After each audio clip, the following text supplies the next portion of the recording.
Hello, and welcome to Strange Little Worlds. Today I'm your realtor and will be showing you around the neighborhood.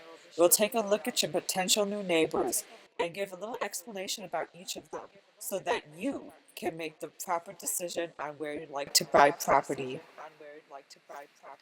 Let's take a look at the birdhouse. These wonderful neighbors sure know how to throw a party.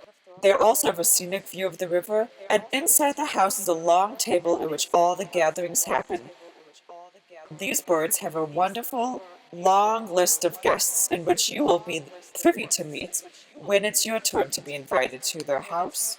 They always decorate for every holiday and celebration. Every 4 weeks, the house is lit up in new and exciting decorations. Now we have the apartments. In this apartment complex, you will be able to buy a lower level.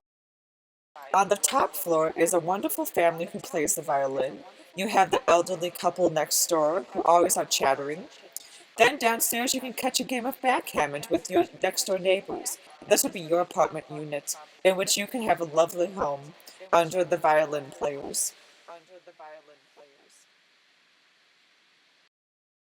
The next house is the Acorn House. This is a lovely home, a lovely unit. The only issue is that they have a squirrel problem.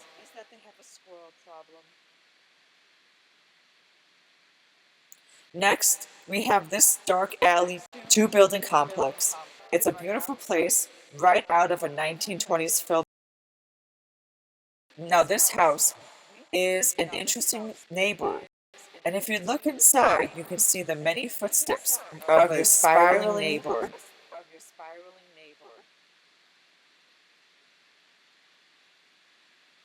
Next up, we have the corner house. This corner house is a tragic backstory in which there was a dispute that left everything in shambles. All that remains is the aftermath of the argument.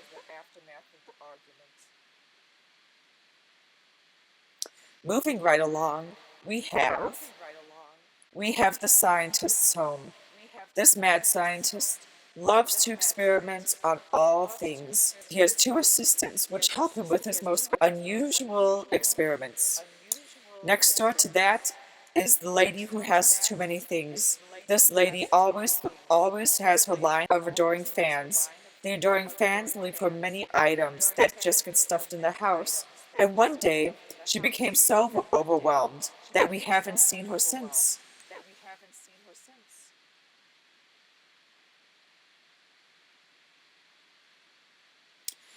And now this unit with a singular chair is available to purchase, but you must be warned that there is some things lurking in the shadows. The next place is not a home, but it is the spiritual center, in which you can ponder all of life's hard questions. In the middle, we have a bed to dream up things you want to do with life.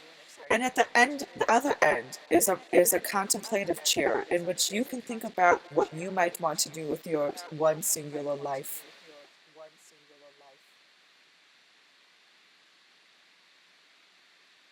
On the side of this spiritual center, we have where love goes to die. This is where people put their apologies after they cannot be with their significant other anymore. As you can see, we have some gloves and rings from the latest broken-hearted individual. We can take a peek on all sides of this morning rose.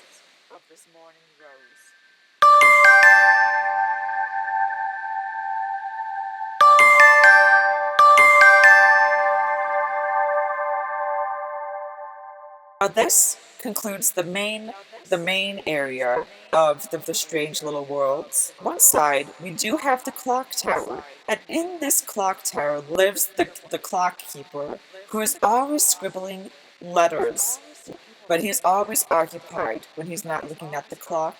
And as you can see, these are many steps in which he goes about his day, thinking about what to write, who to write to,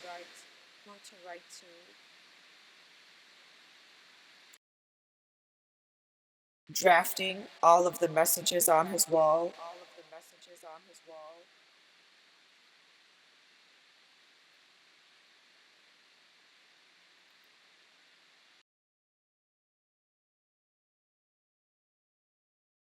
thinking and overthinking their prose.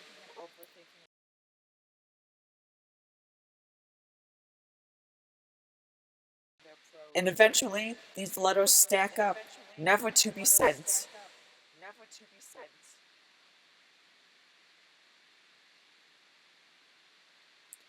And he thinks about sending them, but will he ever?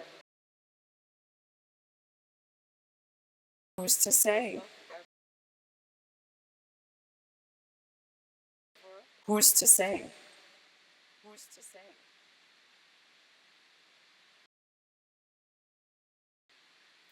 Now here it seems that he's got out the door.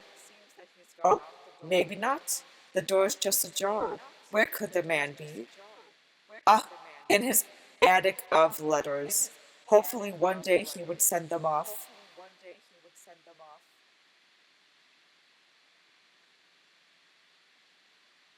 On the other side, we have the existentialism of living in the 21st century.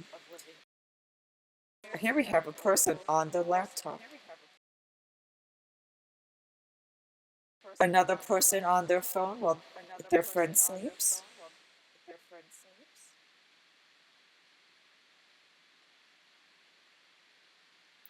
And here we have another person contemplating the existentialism of the 21st century with all of the technology swirling away. Well, I hope you enjoyed this tour. Please let me know which area you would like to live in. Until next time, goodbye.